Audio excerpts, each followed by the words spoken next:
Much. Thank you, everyone. I would like to thank Mr. Scott and Mr. Francis for um, inviting me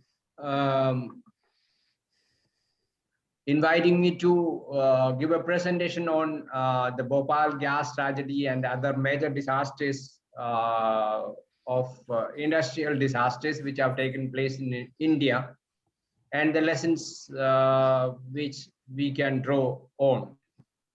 So thank you, everyone. I'm especially grateful to the Institute of Risk and Uncertainty, University of Liverpool.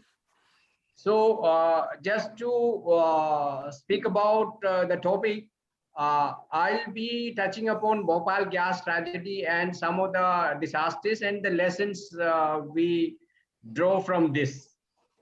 So we are having an institute called Disaster Management Institute at Bhopal, which was set up after this Bhopal gas tragedy in 1984. No, it is one of the worst ever industrial disaster which has taken place in the world. So I am actually presently working, as has been introduced, as Deputy Director in the institute. And the content of the presentation will be on Bhopal gas tragedy, Jaipur fire, and the gas leak at LG Polymer at Vaishag, that is in Andhra Pradesh, in one of the states of India, and the lessons learned. So this would be my presentation areas. And as you are all aware, perhaps, Bhopal gas tragedy, which has taken place in 1984, it was one of the worst ever industrial disaster.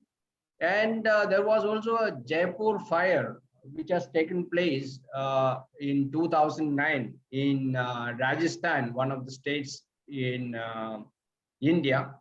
And there was also the recent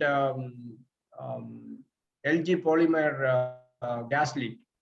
So actually, Bhopal gas tragedy has happened on 2nd and 3rd December. No, it is the intervening night of 2nd and 3rd December, when a pesticide plant of Union Carbide Limited, no, it has actually leaked this MIC, and it is considered as the worst ever industrial disaster, and it has exposed a large number of people, and more than 3,000 people have died officially, and though the unofficial figures are very high, and more than half a million people have been injured, and large number of people have been affected, and their health and their livelihood and everything was affected. Now, if you go to the causes of this Bhopal gas tragedy, the main reason was the safety was compromised.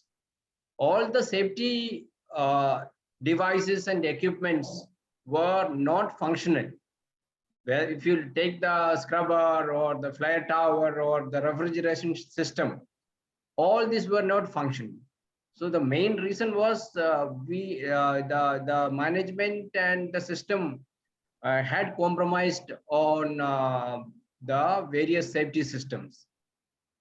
Then the Bhopal, it was not the first incident to take place. Actually, just before the Bhopal gas tragedy, there has been actually a number of leaks and incidents which have taken place, at least 3 of which had actually which involved MIC, and there was actually a lack of preparedness of the community.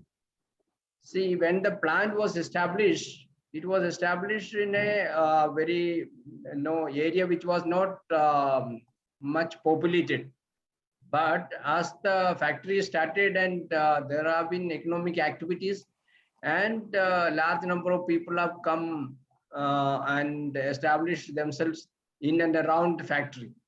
And these community members and the people who were living there, they were not aware of the do's and don'ts, and what type of disaster, what type of leak would take place, and what needs to be done by them. This was not actually understood. And again, the particular the government and of the locality also was not fully prepared. In fact, they were not aware about the antidotes, no, in case of gas leak and things like that. So that was also a major reason. If you look at no the approach, the Union Carbide had given a very low priority to the safety. The various problems in the plant that were ignored. There were the alarms of MIC tank had not worked since last 4 years. Just before this accident, for the number of years, the communication system, the early warning system, the alarm system was not working. Only single manual backup system as compared to US, where 4-stage system was used.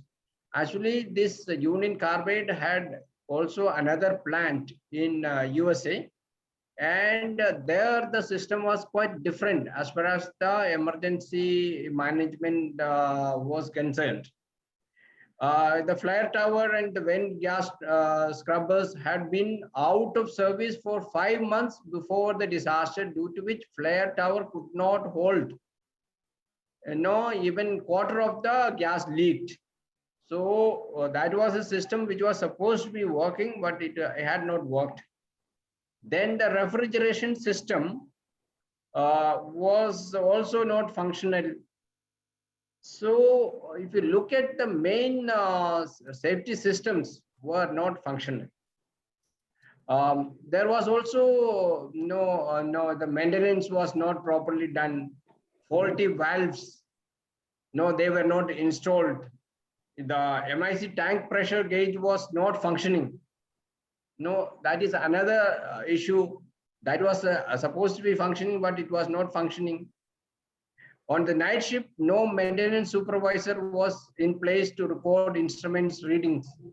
So if you look at no, the process and the chronology of events, there were human failure and also maintenance failure, and also compromise on the safety.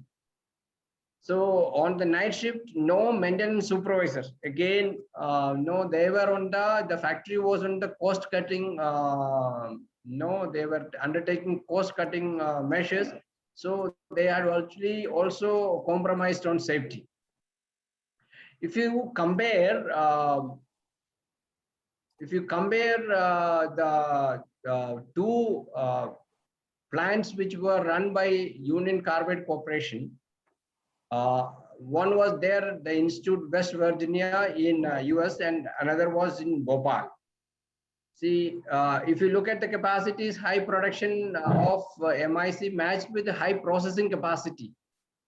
So MIC, as a result of that, MIC was not stored. They immediately produced and then processed, and then that was over. But in the case of Bhopal, high production capacity was always there, but they didn't have the capacity to process whatever has been produced. So as a result of that, there was a large amount of storage. So if you look at from the perspective of disaster risk reduction, the hazard, actually the quantum of hazard was very high. Then if you look at the emergency scrubbers, MIC storage tank equipped with emergency scrubbing to neutralize any escaping MIC, designed to operate under emergency conditions. That was the condition in US, but there was no such system in Bhopal. Again, in the case of US, it was again computerized monitoring system was there. But in the case of Bhopal, it was actually manually managed, and the system was actually relying on the manual observation of the people. As a result of that, human error could create problem. Then the cooling system, as far as the cooling system is concerned, the MIC field storage tanks used cooling system based on,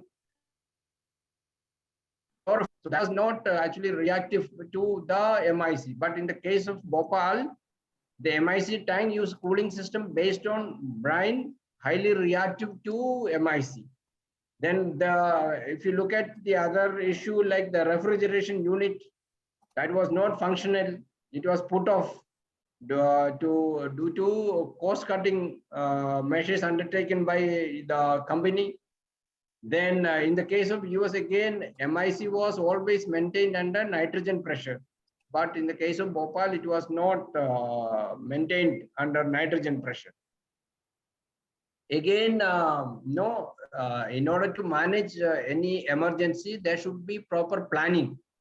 But there were, in the case of Bhopal, no system to inform public authorities or the people living adjacent to the plant. So this is a major issue even now in many of the industries.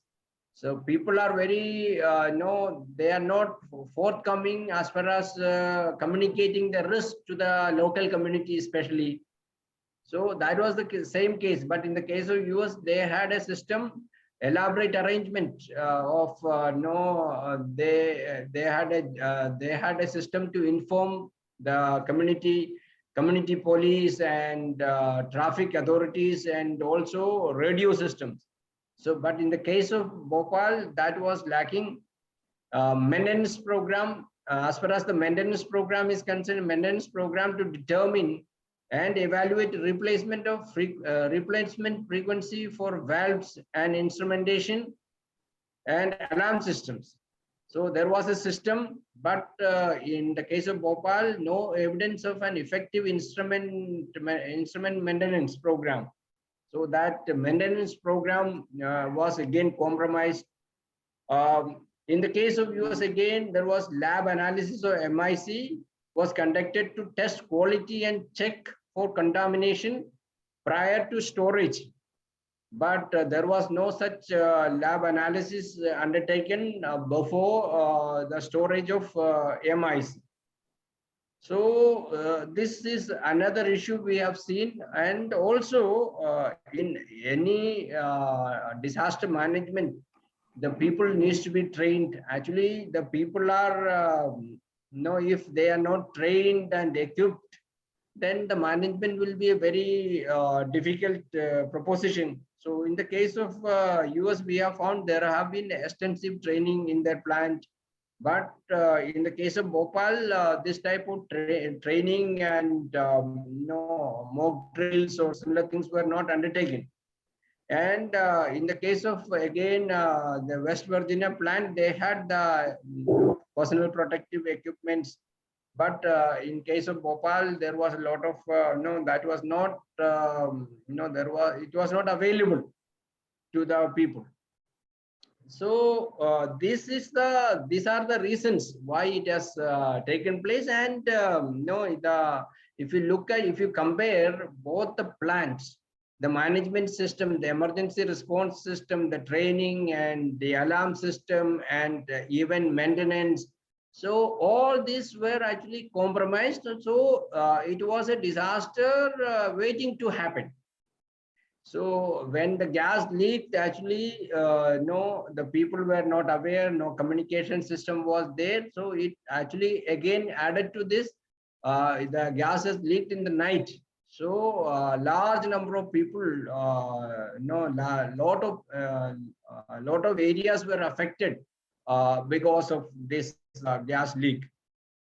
And in fact, a large number of people were affected. Many of them have died. In fact, there was no place, even in the graveyard, to bury the dead. So that was the condition. And again, this disaster, in fact, is continuing. Actually, there is also groundwater contamination because of this. So it is not only once the people were affected, they are continued to be affected. Now, looking at looking at no, the basic issue, total absence of information and instruction as to how to react in such scenario. So, in case of it, if you want to manage the disasters properly, the people need to be informed, and they should know as to how to proceed and the do's and don'ts and things like that. But in the case of this one, there was total lack of information, commotion was there. Neither the authorities were aware, nor the people were were sure about as to what is to be done. Even the medical fraternity, they were not sure about the antidotes for MIC and no things like that. So absence of coordination for emergency support functions, even search and rescue or communication or relief or transportation, whatever, there was lack of coordination and no guidance for treatment. As I said, the antidotes were not known. Then, however, various agencies however, there was the district in charge, the officer in charge, under his control, he was able to have a certain amount of coordination. When we had the discussion with him, he was telling that he managed to coordinate with the police and the other agencies in the night itself, and was able to do maximum possible. So, so the multi-dimensional tragedy show the government had no plan. So it is very, very important and key to have disaster management plans. And it is especially true for the industrial settings. Wherever there are hazardous industries, it is very important to have disaster management plans, and the people need to be told as to what is to be done and what are the responsibilities and roles, and the line of action and everything needs to be told. So the plan is very, very important. Official machinery, so it is not only the people who were affected, even the collector was affected, even the police officer in charge were affected by the gas leak. So that has actually reduced the effectiveness of the administration. The public acted with great control and foresight. So one of the things we noticed was that even in the disaster, in the general public, they were helping each other, and they have used whatever resources they had to help the people to ferry the injured to the hospitals and things like that. So there was support and cooperation and spontaneous helping each other attitude of the public. Now coming to the major changes which has happened, which have been brought about after this Bhopal gas tragedy. One of the thing, the government of India has brought out this Environmental Protection Act. It is actually a umbrella act under which there were two rules were also promulgated. So the Environmental Protection Act was passed by the Parliament in 1986, and it actually emphasized the need for stronger inspection standards and control over hazardous substance.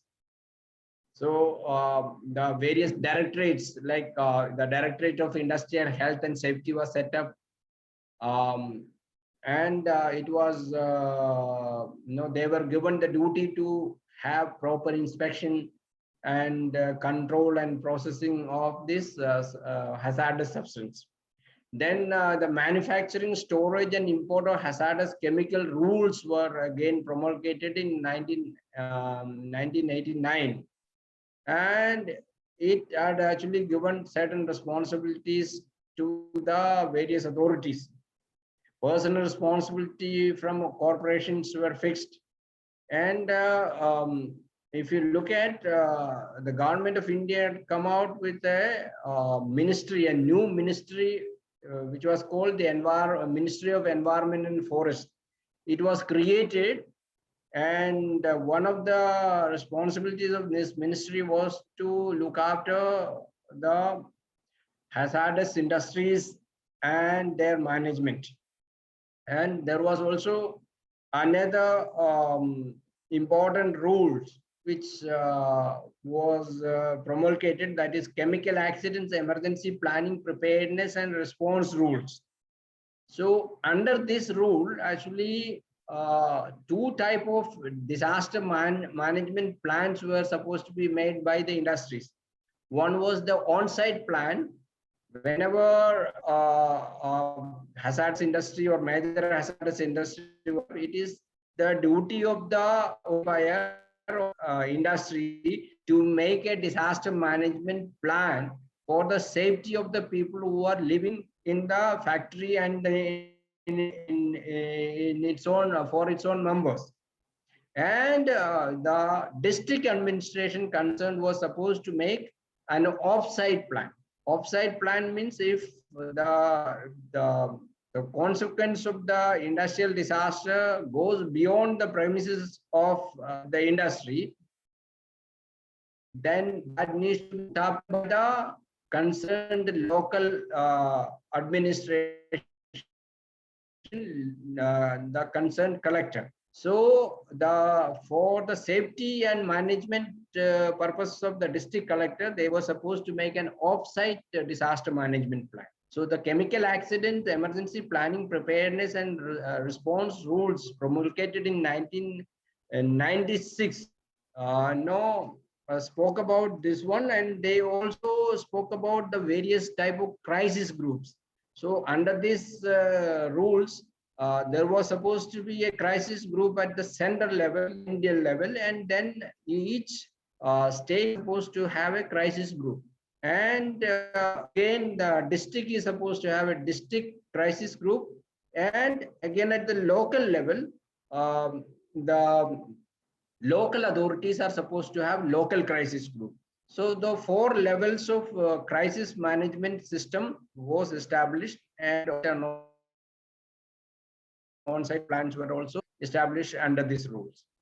Now, again, there was also the Air Act of 1987 need for government consent to release pollutants to this one. So that was also there. Then Factories Act was amended, and it was supposed to safeguard in use and storage of hazardous substance, mandatory training for workers' safety. So this was also introduced when this Factories Act of 1947 and 48 was amended.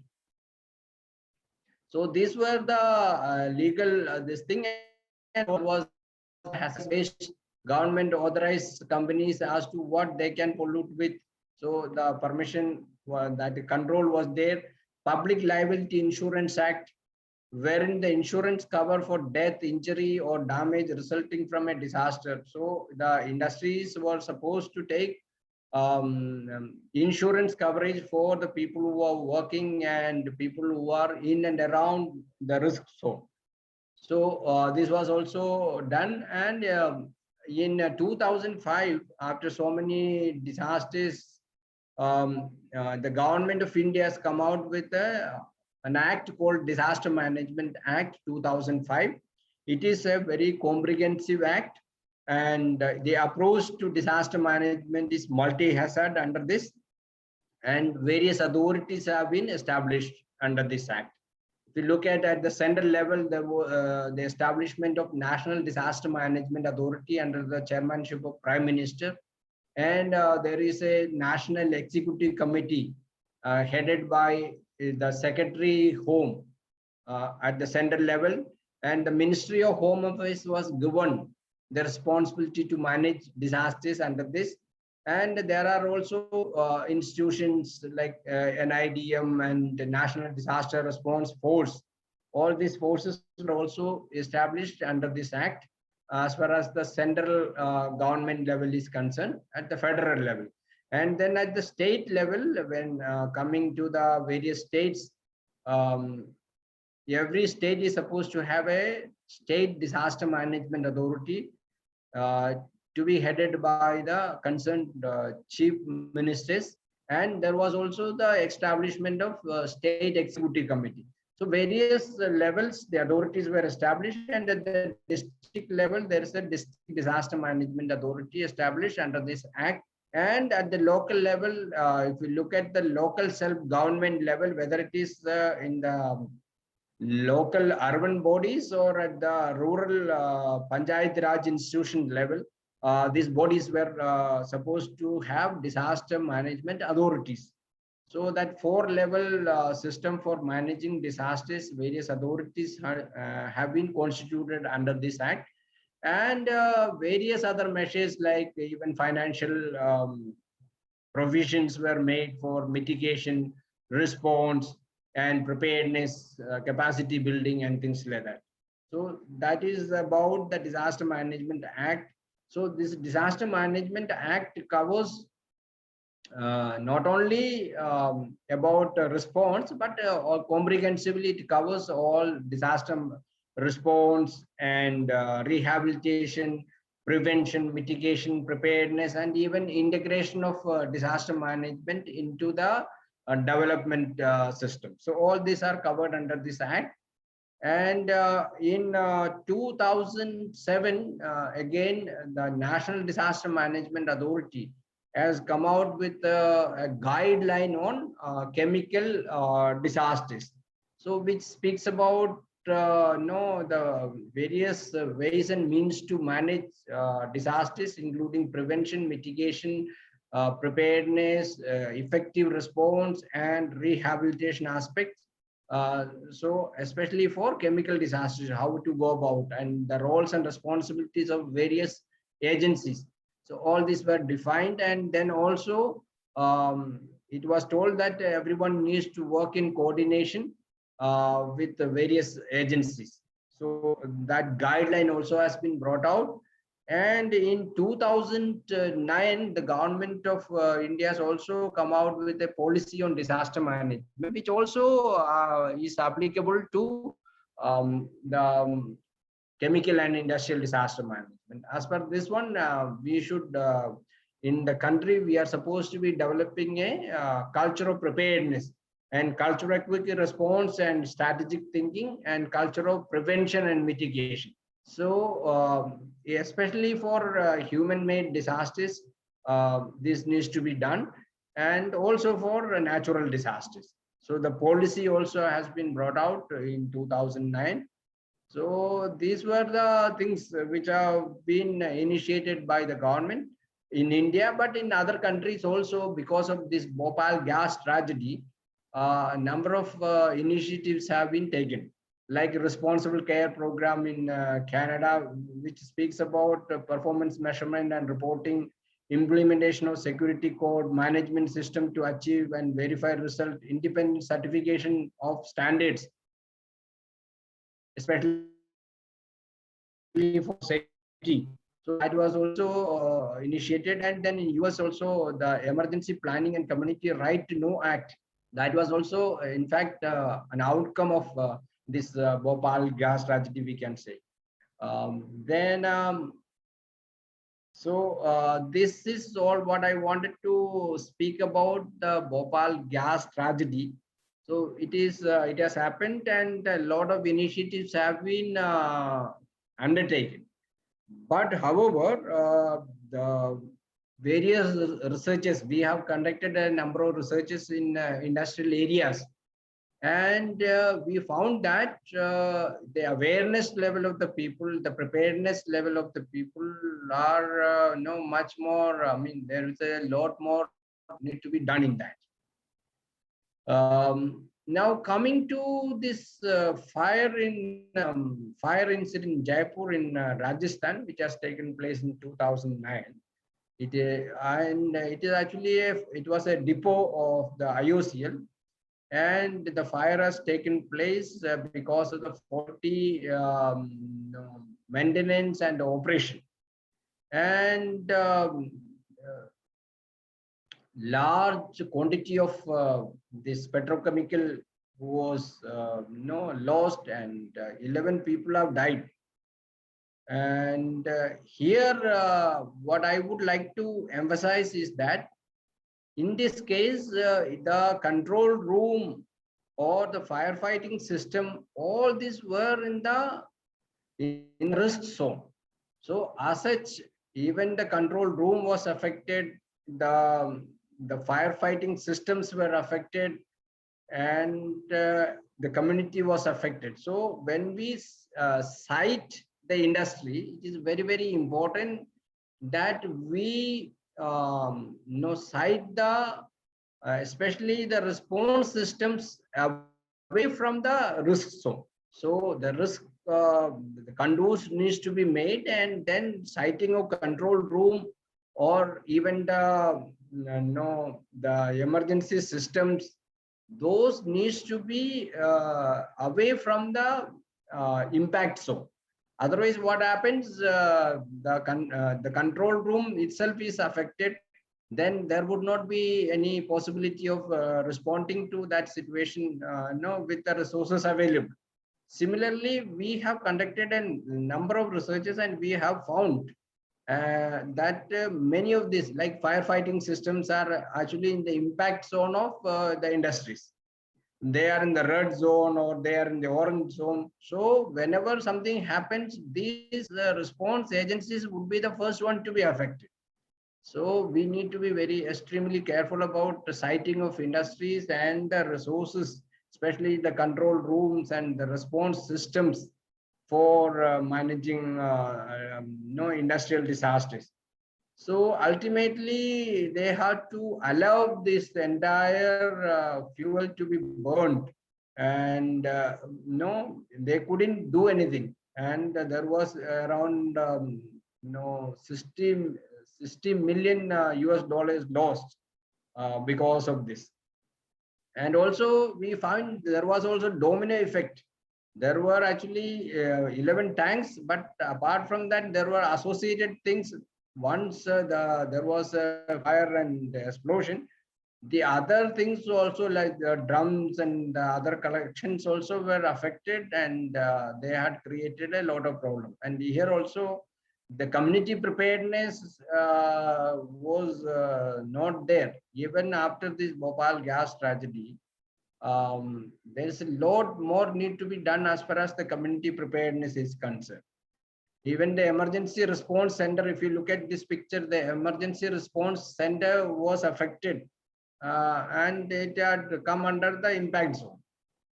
So again, the control room, for example, control room, which is supposed to be, we should be setting up this control room away from the impact zone. Otherwise, the control room itself will be affected, and there will not be any possibility of responding to. The fire water pumping system, that was also affected. Then the business continuity center. Again, the business continuity center is supposed to be, it should be away from the impact zone, but it was under the impact zone, and the continuity center itself was affected.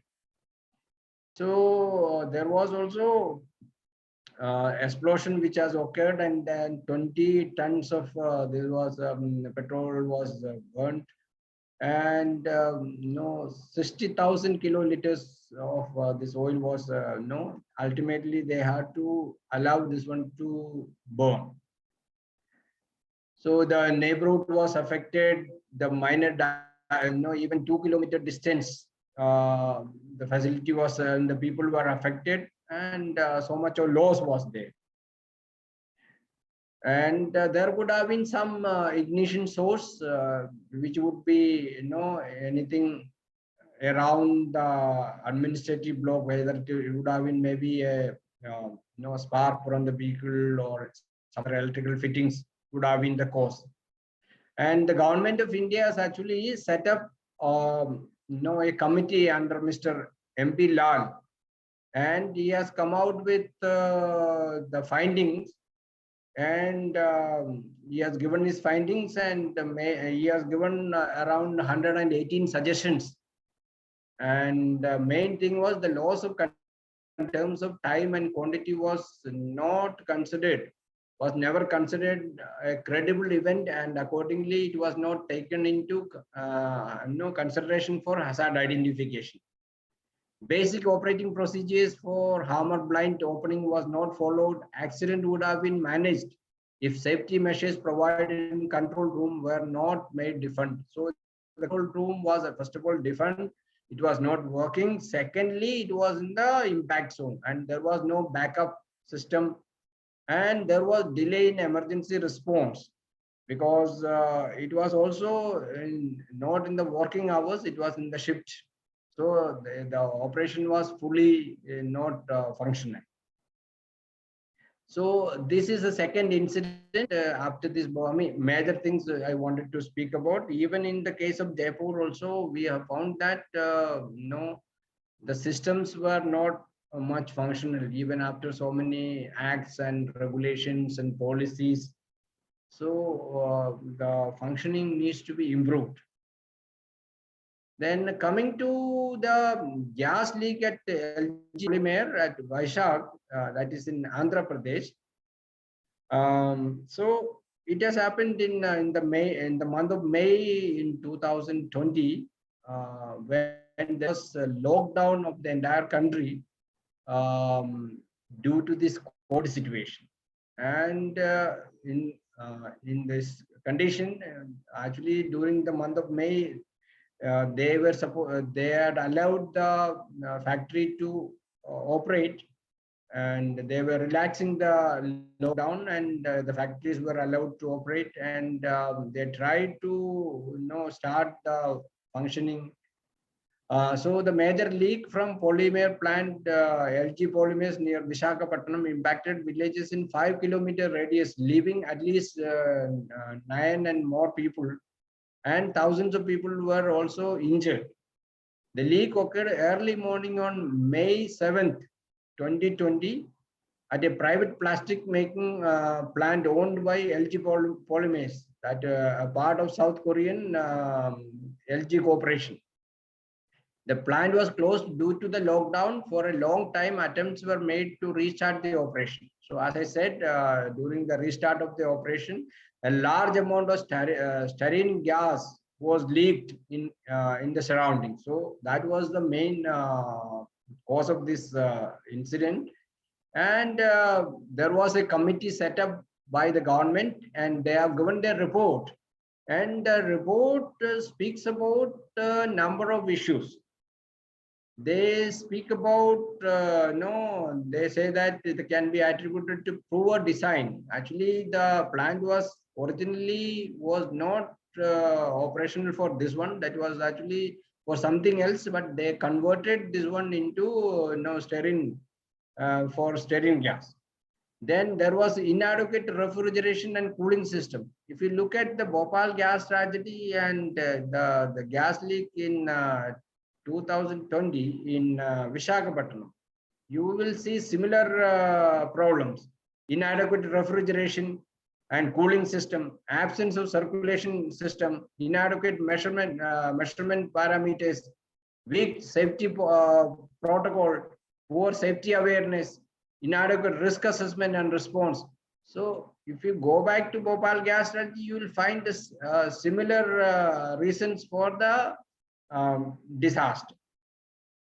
Then poor and slackness of management. So there was actually, it was not properly managed. Insufficient knowledge among staff, training, mock drills, and empowering the workers.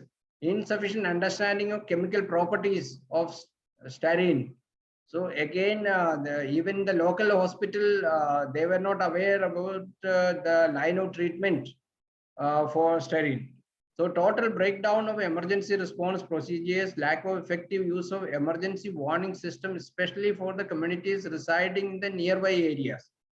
So this is another major issue when we speak about disaster response.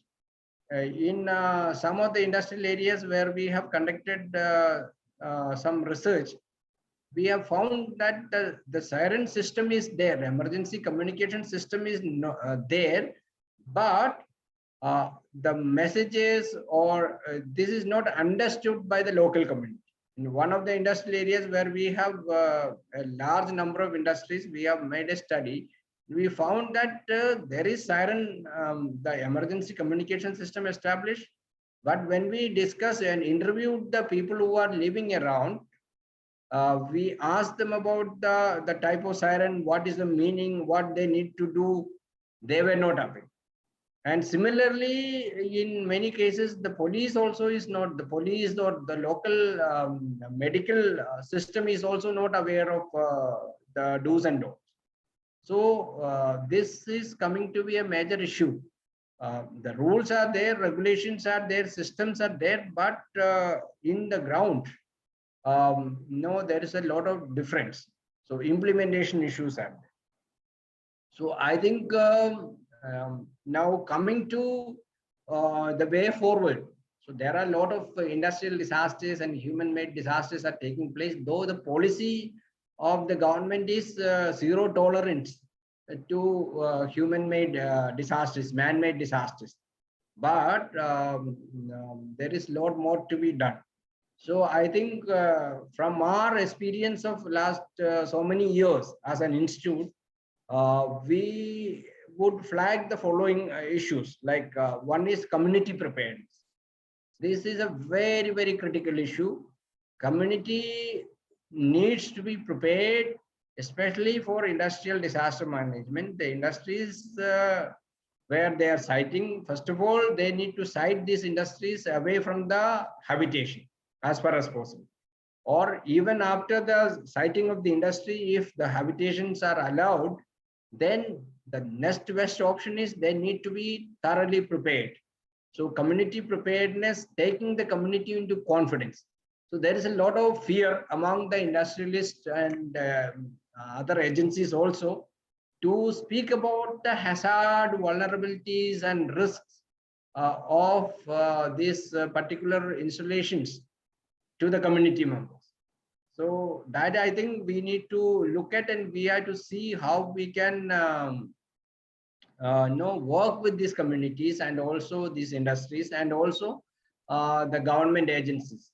They need to work together through a participatory process, wherein I think the UN Environment Program also has taken up certain awareness programs, and Appel, there is a model available already. So that could be one of the options, or community-based, the globally accepted community-based disaster preparedness and risk reduction model also could be used. So that is the first and foremost issue. Second important issue is empowerment of the local authorities. So when we speak about the local authorities, whether it is the local self-government or the agencies which are working very close proximity to these industrial areas, so they need to be empowered. Though there is a provisional local crisis group, but many a time these are not functional. So we need to empower these local authorities. Then comprehensive risk assessment. Many times we have seen that people are equating hazard analysis to risk assessment. Mean to say, the hazard is analyzed very technically, but the vulnerability issue, the capacity issue, the risk perception issues, these are not considered. And many of the, even globally also, this vulnerability issue and the capacity issues are not taken into consideration, and these are not considered as parameters for risk assessment. Even some of the softwares also, they only allow us to enter the like the quantum of hazardous chemicals, and it doesn't speak about anything about the people, their knowledge, their understanding, their education, their awareness level, the capacities which are existing, their perception of risk. So these are these needs to be understood, and these needs to be integrated in all our risk assessments. Then preparation and implementation of disaster management plans. So the Act and the rules speaks about disaster management planning at all levels, including national level, state level, district level, and at the local level. So these plants, many times we see that these plants are made and they are in the shelves, but the people, when we ask them about these plants, they are totally not aware about it. So that lack of awareness and lack of involvement of the community representatives and various stakeholders for the preparation of plants, that is again a critical issue. And another important issue is conduct of mock drill training for all stakeholders. So many times in reality, we notice that this type of drills and trainings are conducted, but the real stakeholders are not involved. In many of the mock drills, we see that the community representatives, the people who are going to be affected, they are not involved. So as a result of that, when this type of incidents take place, it is as good as not having any type of training or mock drills.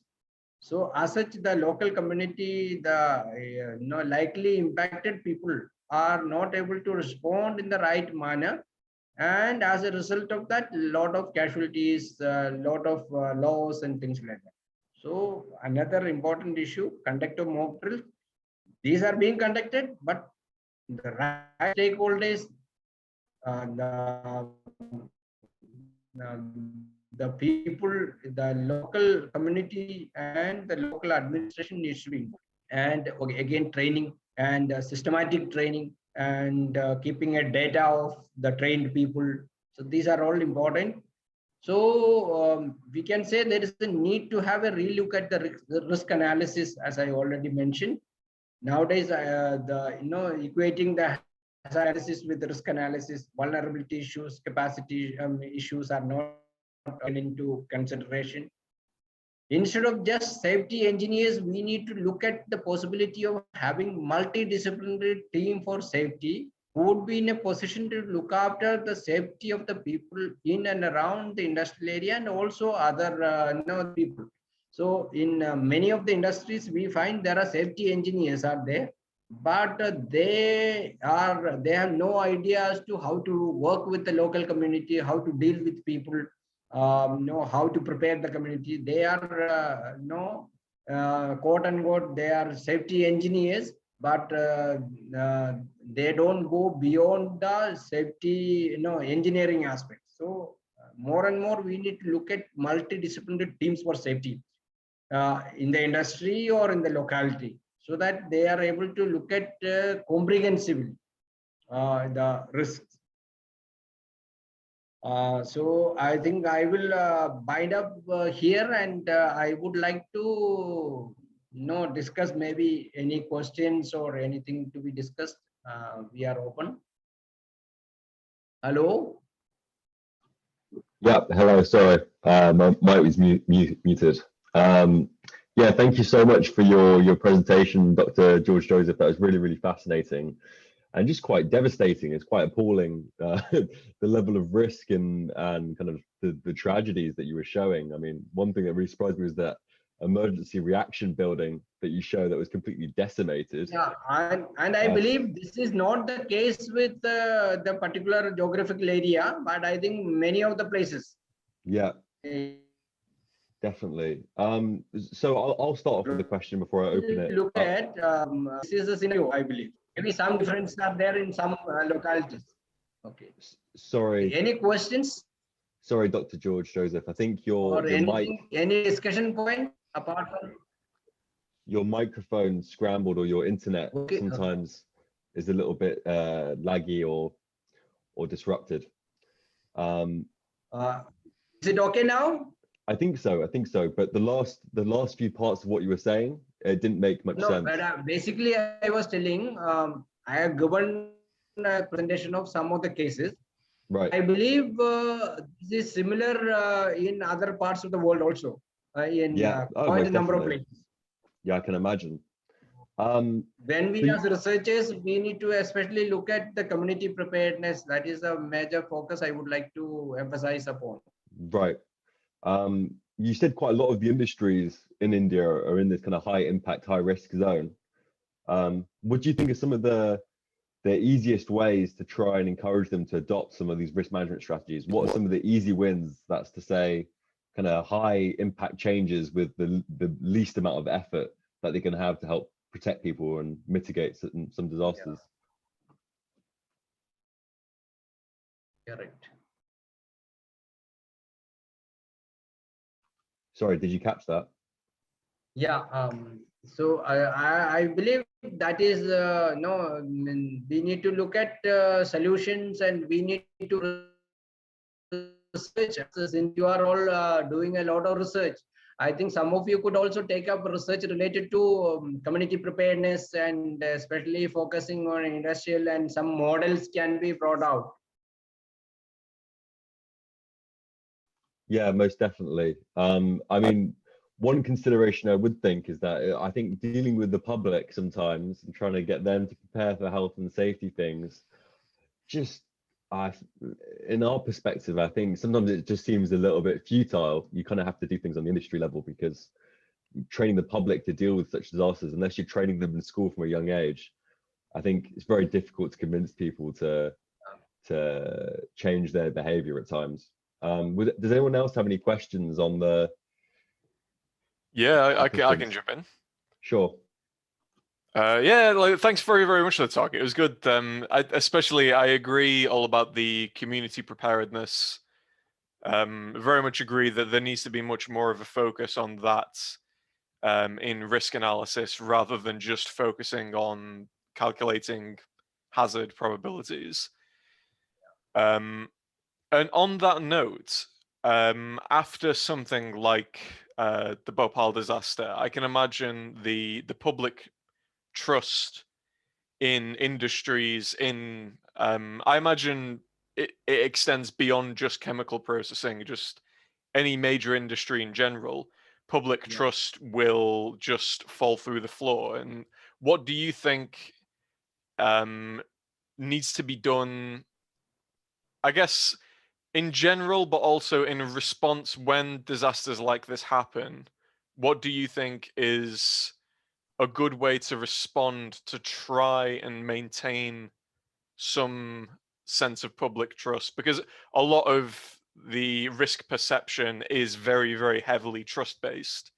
So what have you found works or is a useful system to help maintain trust? So I believe one of the ways of involving the community is also through there is a concept called corporate social responsibility. Under this, the government, I mean, the industries are supposed to work for the development of the community around. So if they have a long-term interaction and long-term sustainable type of interaction in various developmental activities also, if they are involved, and then through that means also they are able to communicate and interact and have that type of rapport. So if you do it in an ongoing basis, definitely disasters, I mean, this type of hazards would not be turned into disasters. And in case something happens, definitely that support system will be available, and the community involvement and the trust will be definitely built up. So this is one of the ways of doing it.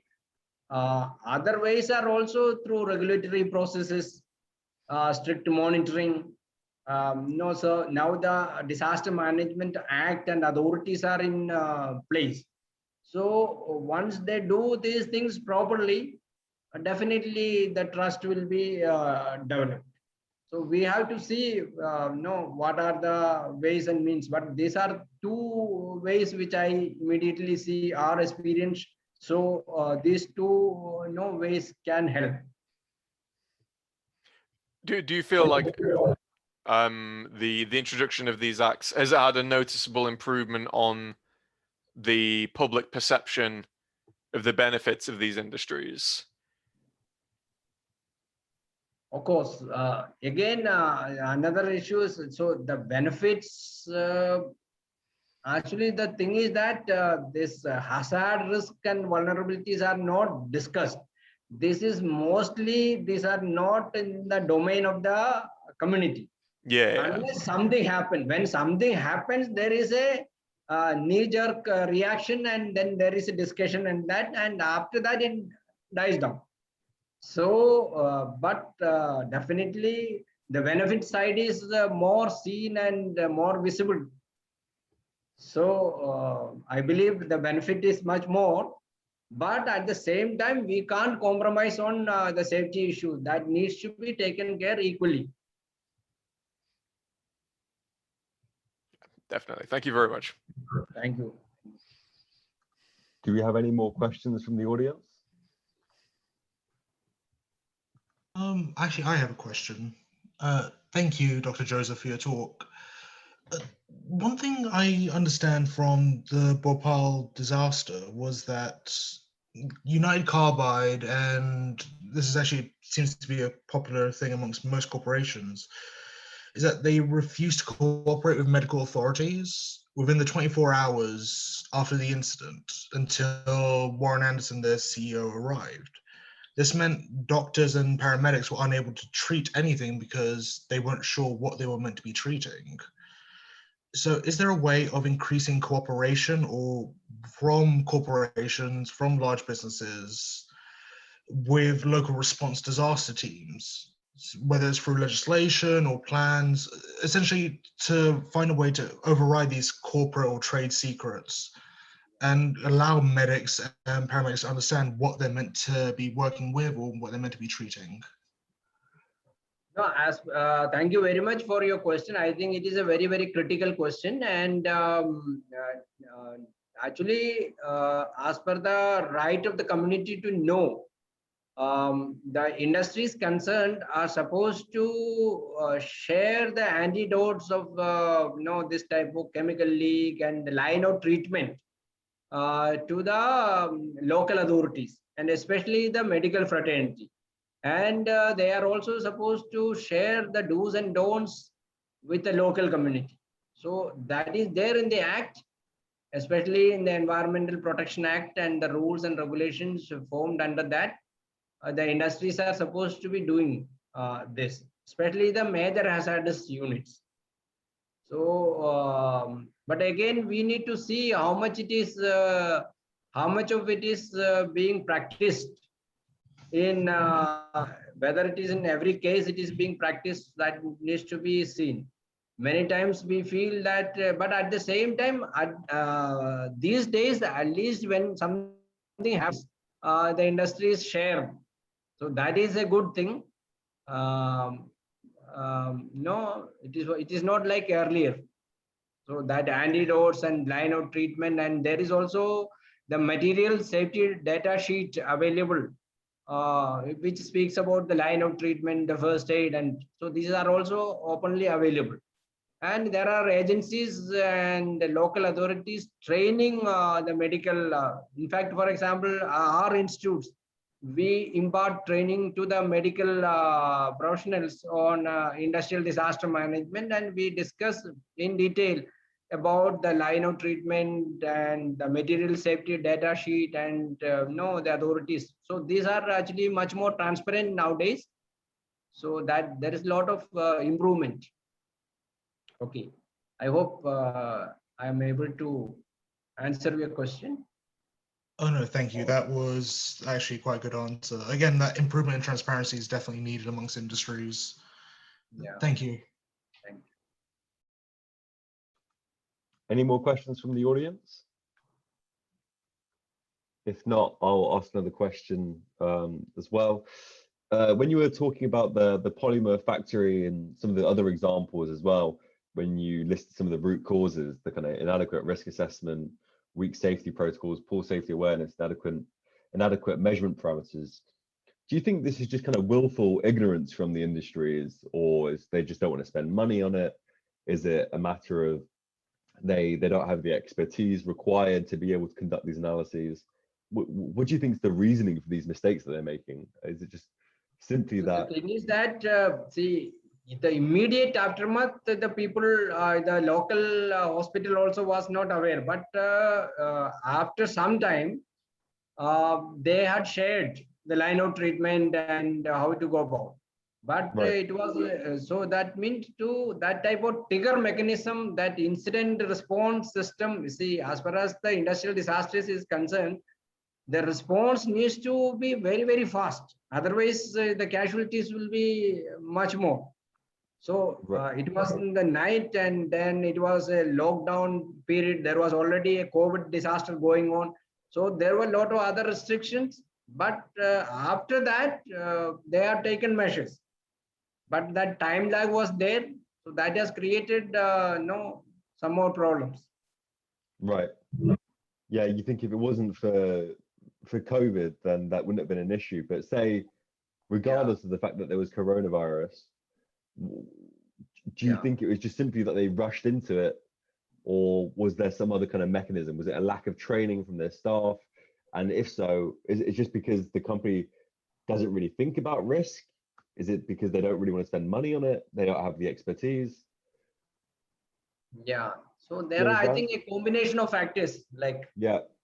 combination of factors actually, even I think um, as a no social scientist, I can say that see, many times people are occupied with or preoccupied with a particular disaster. Mm, They normally don't think about another disaster coming. So right. we need to be prepared for secondary disasters or other disasters at the same time. So that is the major issue. Yeah, definitely. Yeah, thank you very much. Does anyone else have any more questions? If not, I'd like to thank our Okay, speaker, thank you very much. George Thank you. Joseph, again.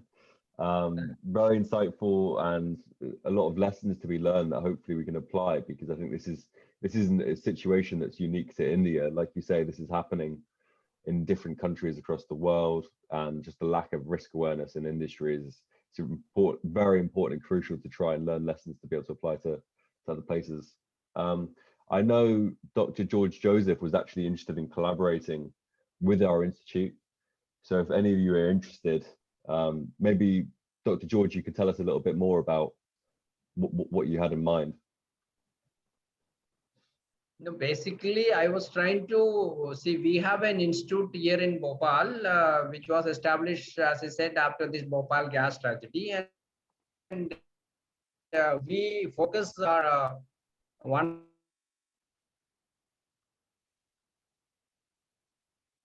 of our focus area is industrial disaster management. So see whether we can research or some collaborative activities. So we So just me, or are we losing him? Hello? Yeah, or even like Sorry, Dr. Joseph. It got completely jarbled. We lost you completely there. Is he gone?